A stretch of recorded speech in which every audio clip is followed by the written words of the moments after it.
I'm laying down because I'm not feeling great. It is 6:10 and I just took my metoprolol, which I take for my heart. Every so often my heart rhythm changes. My heartbeat increases higher than it normally does.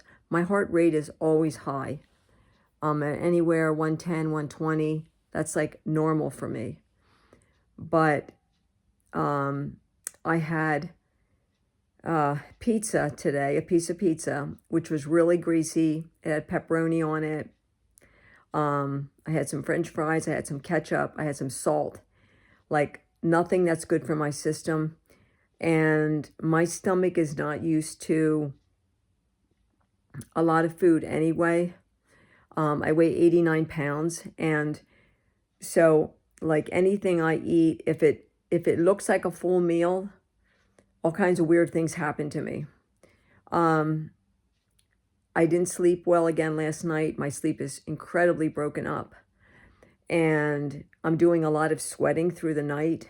And that's because I wrap up in so many blankets and robes. And I do it to hide. I do it as a security. And then I wake up and I'm just soaked in sweat because I have so much on me in blankets, and it's getting warmer like through the night here, you know. Anyway, took my metoprolol, which usually always evens out my heart rate. And I took a double dose of my Ativan. And that really definitely will help. I've got my water. I got a full glass.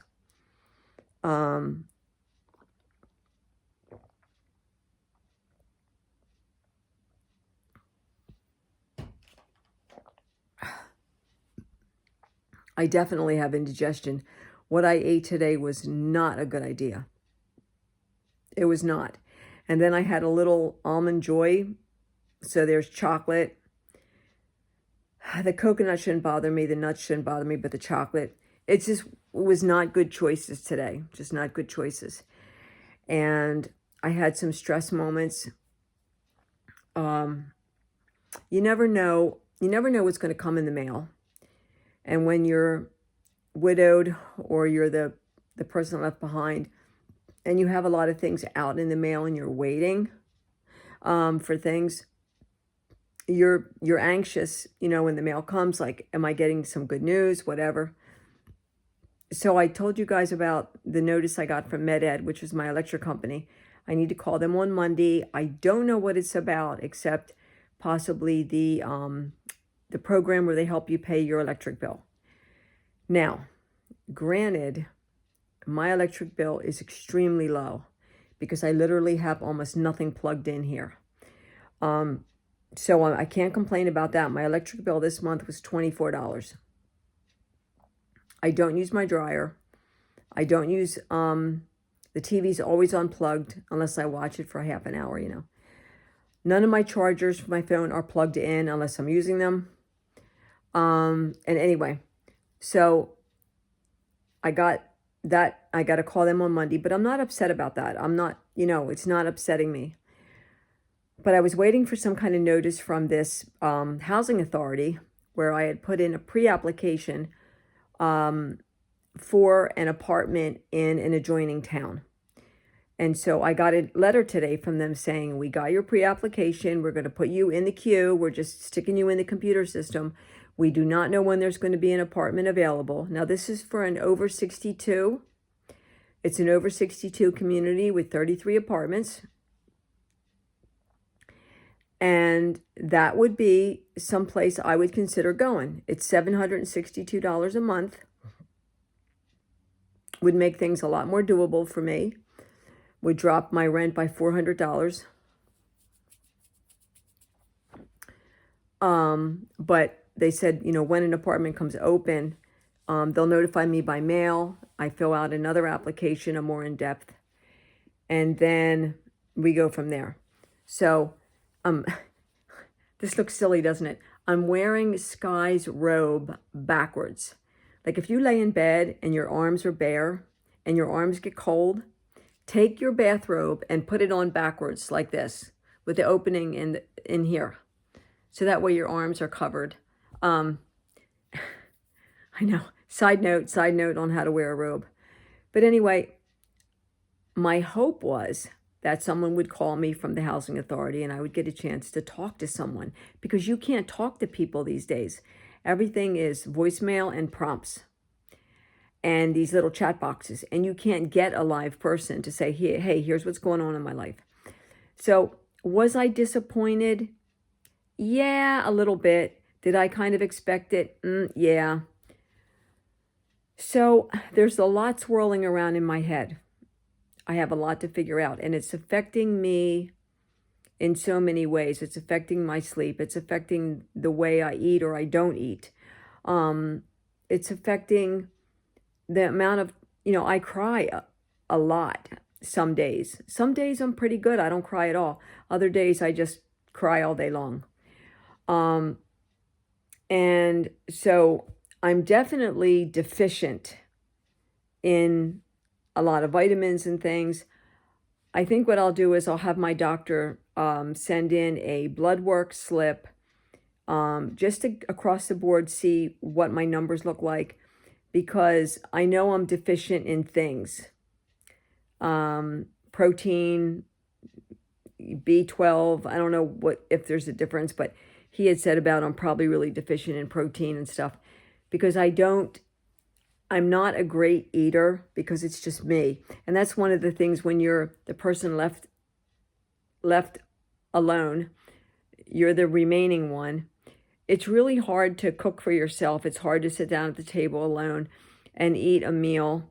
It's hard to go grocery shopping and figure out what to get for one person. I tend to drift to the frozen section and grab, frozen meals and ramen and, stuff that just is not good. It's really hard it's hard to take care of yourself. It is. The saying is take care of yourself. You got to take care of yourself before you can take care of anybody else.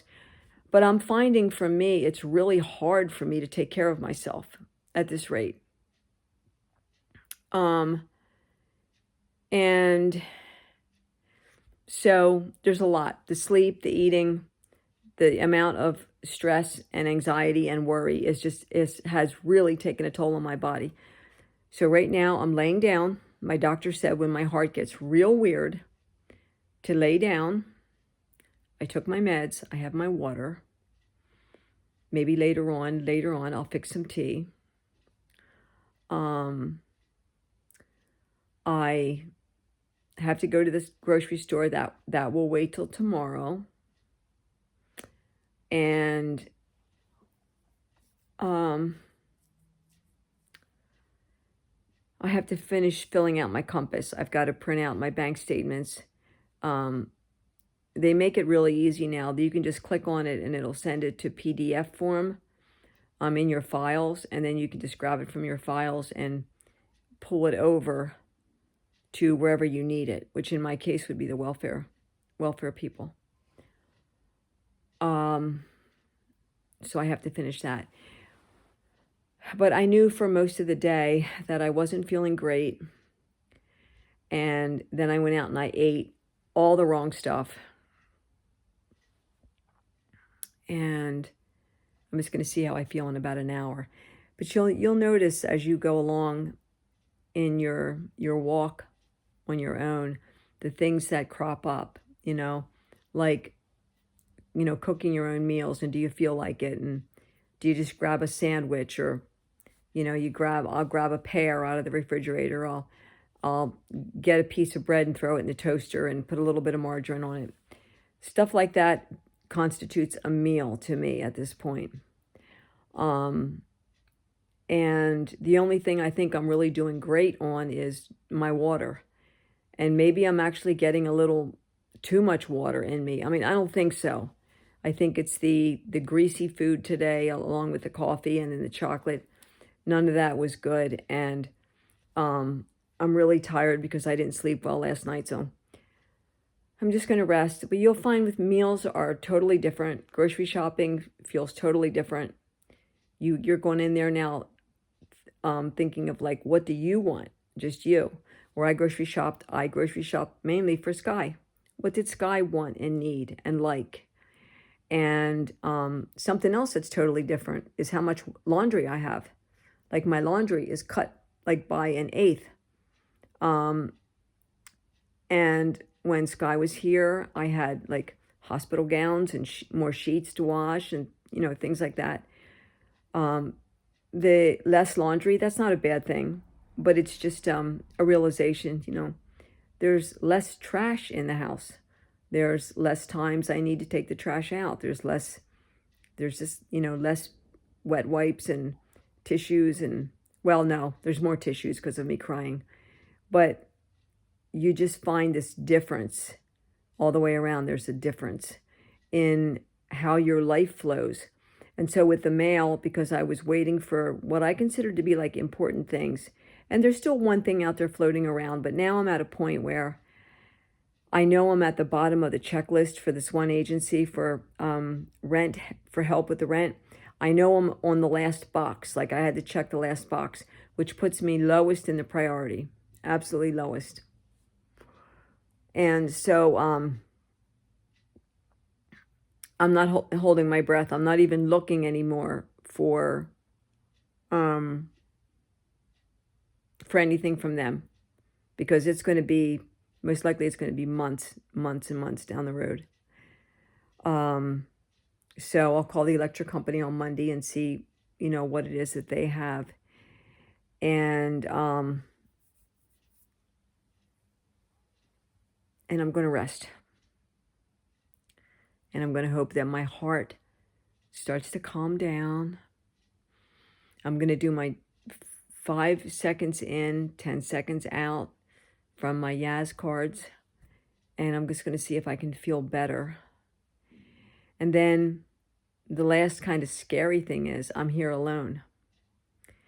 And so when Sky was here, if something happened, he could at least, if I could get my phone to him, he could hit 911, or I could hit 911, or just to know that he was in the house with me. And now I'm alone. Anything happens, I'm on my own, If I have to call 911, I go by myself to the hospital in the ambulance and that kind of thing. So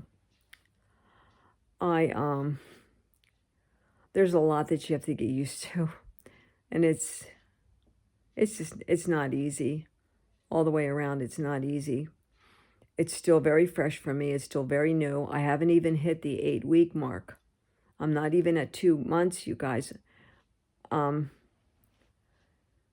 so I know I need like a couple of months under my belt to really like get it all figured out, And so I hope I'll be okay. I have a little like pressure, like indigestion, and I do have Tums. So I'm going to go grab a couple Tums, see if that helps. That should help a little bit. Because when I have pain from heartburn, my heart rate goes up. If you have pain anywhere in your body, your heart rate will go up. Your heart will recognize the fact that you have pain, and your heart rate increases. I think most people know that, but I'm just throwing that in. So I'm going to go. I'm going to rest. I'm going to breathe. I'm going to take advantage of Yaz's cards, and I'm going to just slow, deep breath, and I'm going to hope that I'm going to be okay. And later on, maybe I'll fix a nice hot cup of tea, and I'm just going to take some time just to be with myself.